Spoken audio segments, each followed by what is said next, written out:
process scheduling.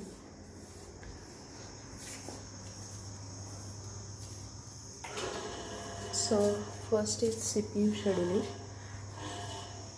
Now what is the objective, the basic scheduling concept and CPU scheduling algorithms, and why multiprogramming is used to maximize the CPU resources utilization based on some criteria.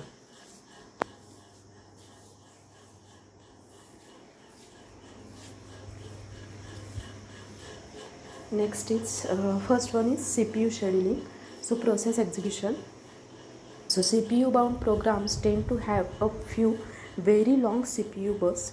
The input output bound program tend to have many very short CPU bursts. So here diagram is shown for that. So in process execution there are 2 points, that is CPU bound programs tend to have a few very long CPU bursts, and IO, that is input IO bound programs tend to have many very short CPU bursts. Next, CPU scheduling means the distribution can help in selecting an appropriate CPU scheduling algorithm. So here diagram for this is shown here. The CPU scheduler means the selection of process for execution, a short-term scheduler. So here new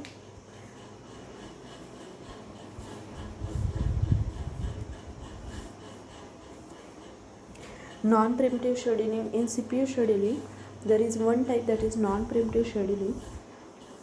Non-preemptive scheduling means a running process keeps the CPU until it volunteers to release CPU. For example, input, output, or the termination.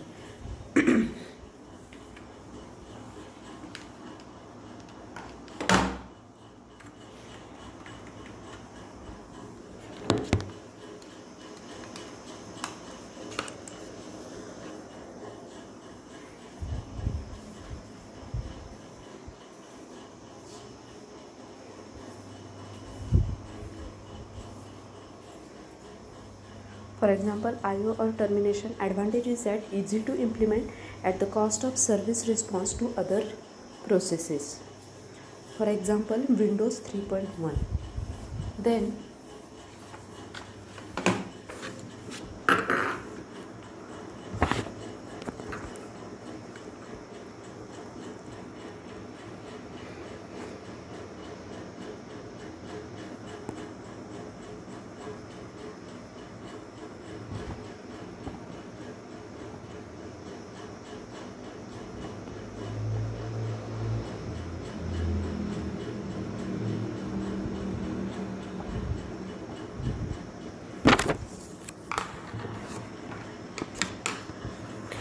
non-preemptive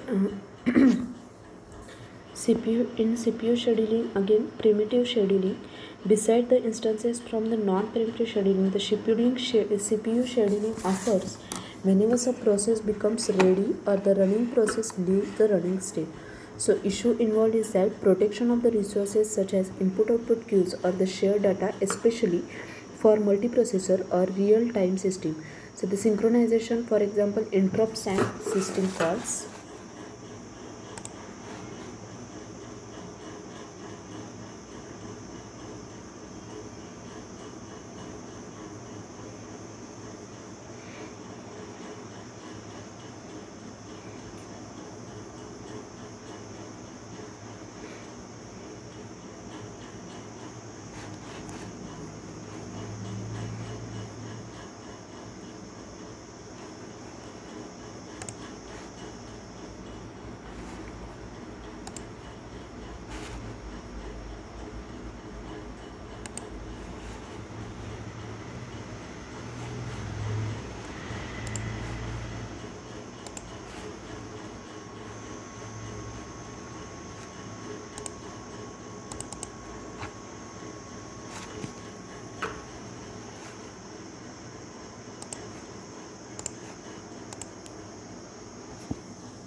So issue involved is that the protection of the resources such as the input output queues or the shared data, especially for the multiprocessor or real time system.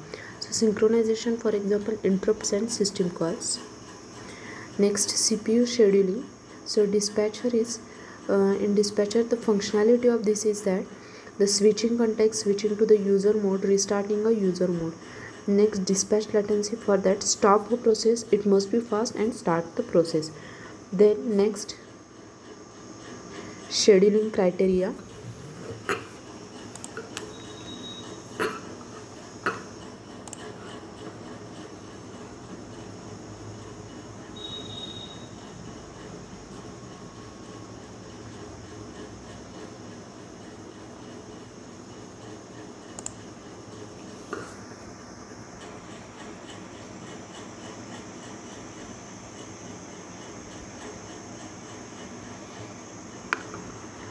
Next, scheduling criteria.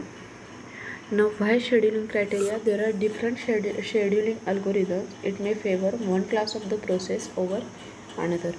So criteria for this is CPU utilization, throughput, turnaround time,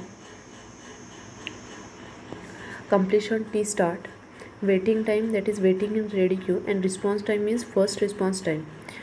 So turnaround time means completion T starting, completion time to and start time. Waiting time is waiting in the ready queue, and response time is the first response time. Next scheduling criteria is how to measure the performance of CPU scheduling algorithm. So optimization is what general consideration is that average measure and minimum or maximum values. So scheduling algorithm, in that there are first come first serve scheduling. That there are variety of scheduling algorithms. FIFO, that is first come first serve scheduling algorithm. Shortage job first scheduling, that is SJF algorithm. Priority scheduling, round robin scheduling, multi-level queue scheduling, multi-level feedback queue scheduling, multiple processor scheduling. Then first come first serve scheduling, the process which requests the CPU first is allocated the CPU. So the properties of this is non-preemptive scheduling, and CPU might be hold for an extended period.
So first come first serve scheduling, in that consider process, there are three process P1, P2 and P3, and the CPU burst time for the process P1 is 24, for P2 it is 3, and for P3 it is 3, and P2 it is 3. So average waiting time for this is 0 plus 24 plus 27 by 3, that is 17.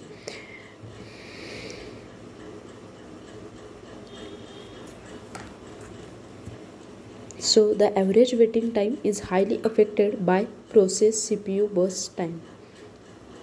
Then first come first serve scheduling. Once one CPU bound process plus many input output bound processes. Now the diagram here is shown that all other program processes wait for it to get off the CPU. Then shortest job first scheduling.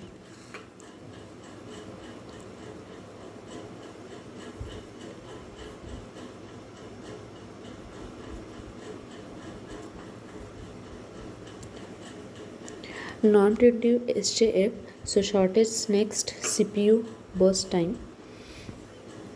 Process P1, P2, P3, P4.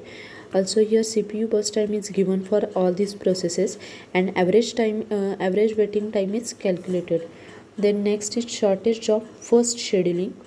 So non-preemptive SJF, that is shortest job first, it is optimal when processes are already at time 0.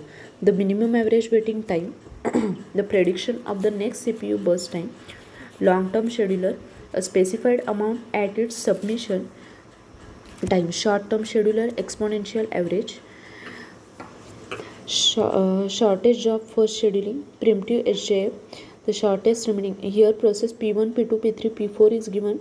Also CPU burst time and the arrival time is given. For process P1, CPU time is 8 and arrival time is 0. So at the 0 time process P1 is arrived. At arrival time 1, P2 is received. At average waiting time is calculated by taking the difference between the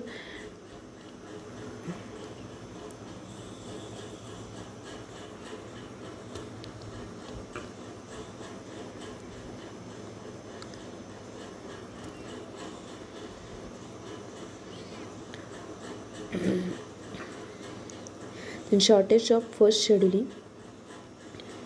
Here the diagram for this is given for non-preemptive average waiting time and preemptive average waiting time is calculated.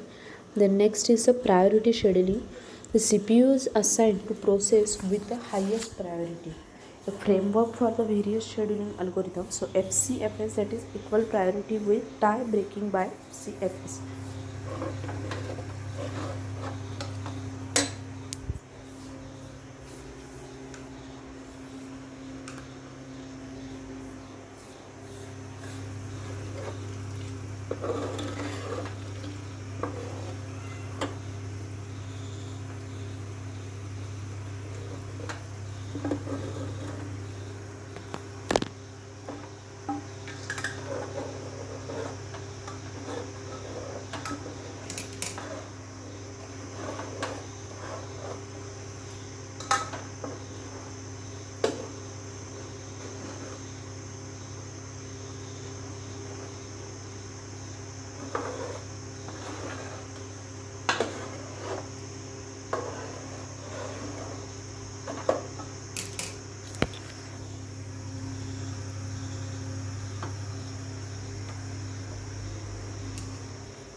So FCFS, it is equal priority with tie breaking by FCFS. SFJ is the priority won by next CPU burst time. Then priority scheduling for this process P1, P2, P3, P4 is given, P4, P5, and CPU burst time and priority is given. Average waiting time is calculated. Then priority scheduling. Priority assignment, in that there are two types, internally defined and externally defined. Internally defined, it uses some measurable quantities such as hash of the open files, average CPU time by average input output burst. Externally defined, it is set by the criteria external to the OS, that is operating system, such as the critical level of jobs. Then next, priority scheduling. Preemptive or non-preemptive. The preemptive scheduling means the CPU scheduling is invoked whenever a process arrives at the ready queue. or the running process relinquishes the CPU. In non-preemptive scheduling, the CPU scheduling is invoked only when the running process relinquishes the CPU. Then the major problem is that indefinite blocking, that is starvation. Low priority process could starve to death. So solution for this is aging. Aging means the technique which increases the priority of the process waiting in the system for a long time. So this is nothing. This is aging. Then the next type is the round robin scheduling. The round robin scheduling is similar to the FCFS except that the preemption is added to switch between the process. So fairness or time sharing, the quantum is used up.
So round robin is similar to the FCFS except that the preemption is added to switch between the process. Then the process for process P1, P2, P3 is given, CPU burst time is given, and average waiting time is calculated. The service size and interval.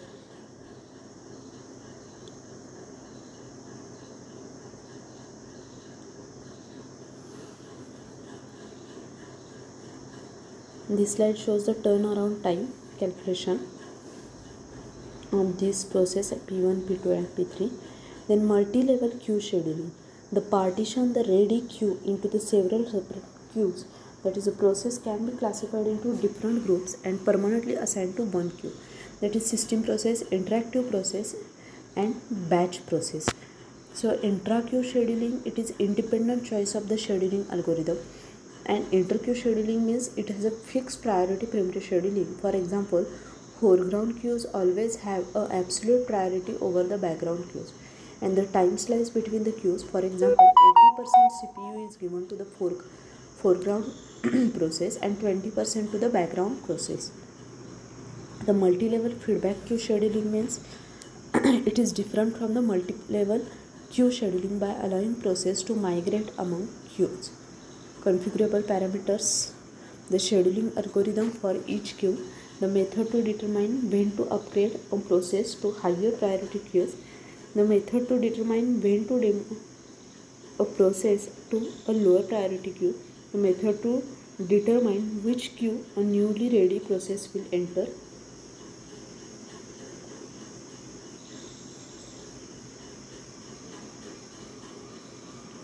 Now this is example for the multi-level feedback queue scheduling.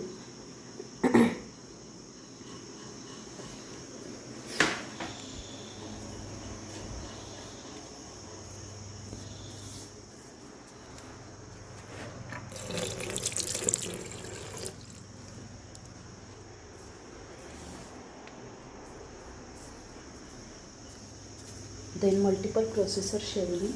The CPU scheduling in a system with multiple CPU, a homogeneous system, the processes are identical in terms of their functionality, and heterogeneous system means the program must be compiled for the instructions on proper processors. Then multiple processor scheduling means load scheduling, load balancing, a queue for each processor, self-scheduling, symmetric processing. Common ready queue for all process, self-scheduling, in that there is a need for synchronization to access common data structure, for example queues, and for master slave it is asymmetric multiprogramming. One processor accesses the system structure, so there is no need for the data sharing. Multiple processor scheduling, then in that load balancing means push migration and Linux and FreeBSD to both. So push migration means a specific task periodically check for the imbalance and migrate task, and pull migration, an idle processor pulls a waiting task from a busy processor. Then multiple processor scheduling, symmetric multi-threading, that is hyper-threading, a feature provided by the hardware, several logical processor per physical processor, and process synchronization. So this diagram shows the multiple processor scheduling, SMT.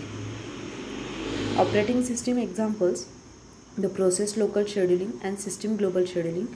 In process local scheduling, example is those for the user level threads, and the threads scheduling is done locally to each application. The system global scheduling, here example those for the kernel level, the kernel decides which thread to run.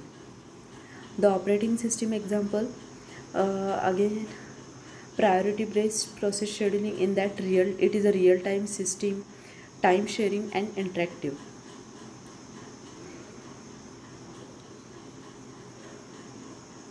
So the selected thread run until one of the following occur, that is it may block, it uses its time slices if it is not a system thread, and it is preempted by a higher priority thread.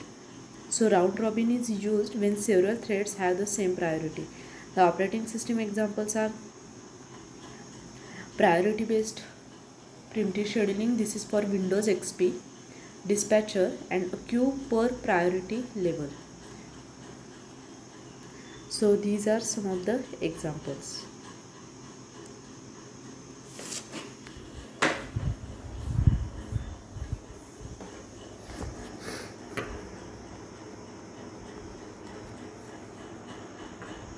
Thank you.